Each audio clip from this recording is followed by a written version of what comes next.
Hello everyone, welcome to the video series on RRB pharmacist exam preparation. ఈ వీడియోలో రీసెంట్గా RRB official సైట్లో RRB pharmacist model paper upload చేయడం జరిగిందని చాలా గ్రూప్స్లో పేపర్ సర్క్యులేట్ అవ్వడం చూశాను. ఈ పేపర్ ఆర్ఆర్బీ వాళ్ళు ఇచ్చిందేనా అని చాలామంది అడుగుతూ ఉన్నారు.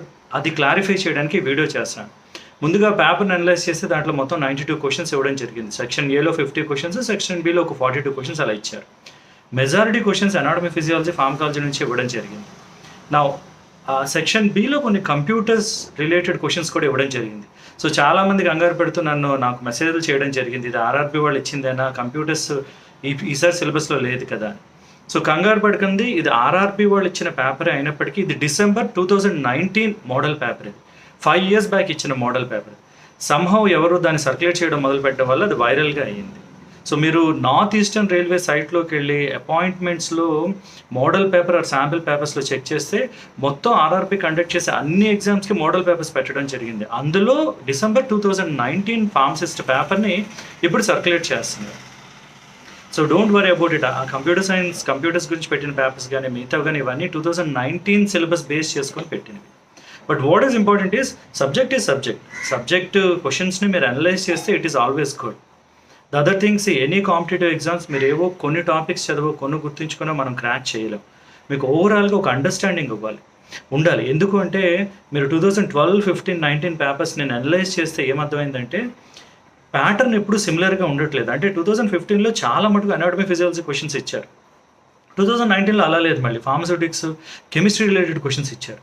అంటే ఎప్పుడు ఒక ప్యాటర్న్లో ఉండట్లేదు. నేషనల్ వైడ్ టెస్ట్ కాబట్టి చాలా ఇన్డెప్త్ క్వశ్చన్స్ డీటెయిల్గా అడుగుతున్నారు. ఎలా క్రాక్ చేయగలుగుతాం అంటే మనకు ఓవరాల్గా ఒక అండర్స్టాండింగ్ ఉండాలి టాపిక్స్ మీద, సబ్జెక్ట్స్ మీద. సో రిమెంబర్ లెవెల్లో చేసే ఎగ్జామ్ కాదు ఇది, అండర్స్టాండింగ్ హయ్యర్ లెవెల్ క్వశ్చన్స్లో ఉన్నాయన్నమాట. ఇప్పుడు December 2019లో పెట్టిన ఒక క్వశ్చన్ అనలైజ్ చేద్దాం.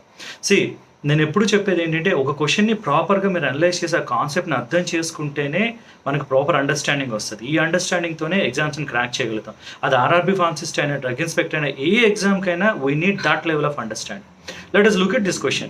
ఈ మోడల్ పేపర్ ఇచ్చిన క్వశ్చన్ ఏంటంటే, which combination of prodrug and active drug is incorrect.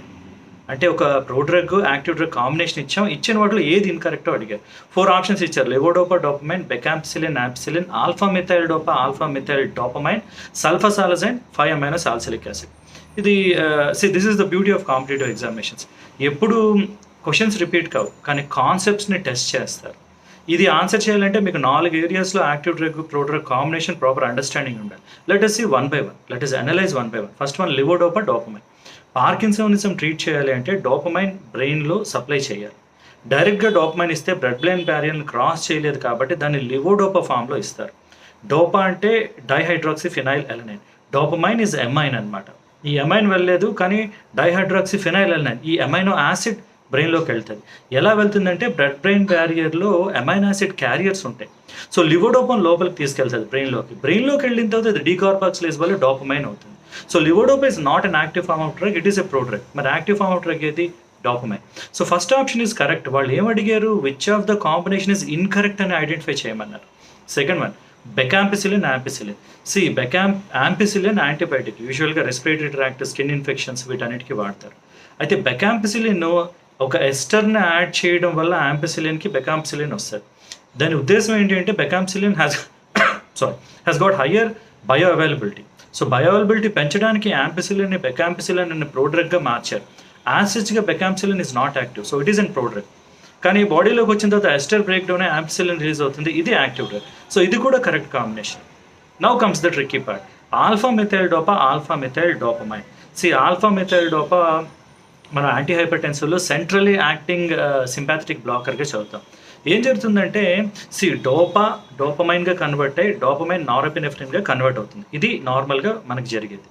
Alpha methyl dopa ఇస్తే ఆల్ఫా మిథైల్ డోపమైన్గా కన్వర్ట్ అయ్యి అది ఆల్ఫా మిథైల్ నారెపినెఫ్రిన్గా కన్వర్ట్ అవుతుంది. సో ఫైనల్గా కన్వర్ట్ అయ్యే ఆల్ఫా మిథైల్ నారెపినెఫ్రిన్ ఒక ఫాల్స్ న్యూరో ట్రాన్స్మిటర్గా యాక్ట్ చేసి సింపాథెటిక్ స్టిమ్యులేషన్ లేకుండా బ్లాక్ చేస్తుంది. సో ప్రోడ్రగ్ ఏదంటే ఆల్ఫా మిథైల్ డోపా. ఫైనల్గా వచ్చే యాక్టివ్ డ్రగ్ ఏదంటే alpha methyl norepinephrine, alpha methyl dopamine కాదు. So prodrug, active drug incorrect combination ఇది. Alpha methyl dopamine is not a right combination.